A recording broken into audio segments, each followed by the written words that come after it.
Pan. So, pig. So ngayon, kukuha siya ng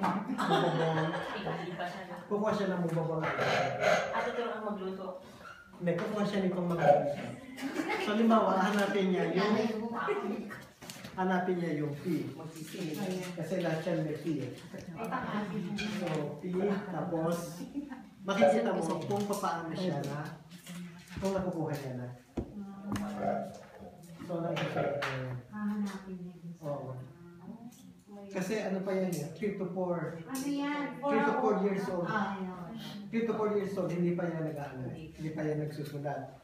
So, yun lang. Inaano niya yung mubabang alphabet. Hanggang marami siyang nakukuha. Meron kang isang item na talagang pang language.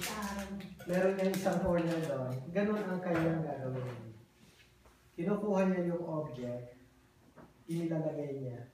So, depende yun kung hanggang saan siya active. Kung minsan, marami siyang ilalagay. So, inilalagay niya yan, ginagamitan niya yan ng mubabong alphabet. So, kasi alam niya na yung mga sounds eh. So, sinusundan niya na lang yan. So, ganun yung, pag ngayon, ilan-level up mo siya.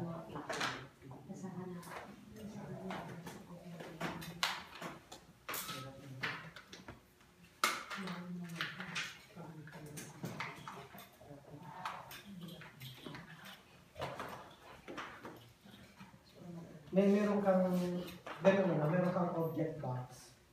Tapos meron kang yung kumisa, nalagay pag naano na niya to, nakakabisado niya na to. Ano pa lang yan eh, kasi isa-isa. Inaano mo na yung kanyang reading. Inaano mo na siya mag-reading.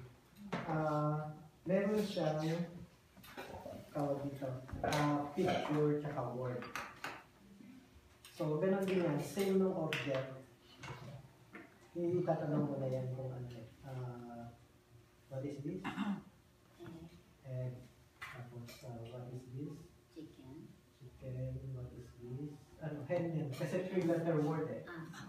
3-letter word lang. Two consonants, isang vowel.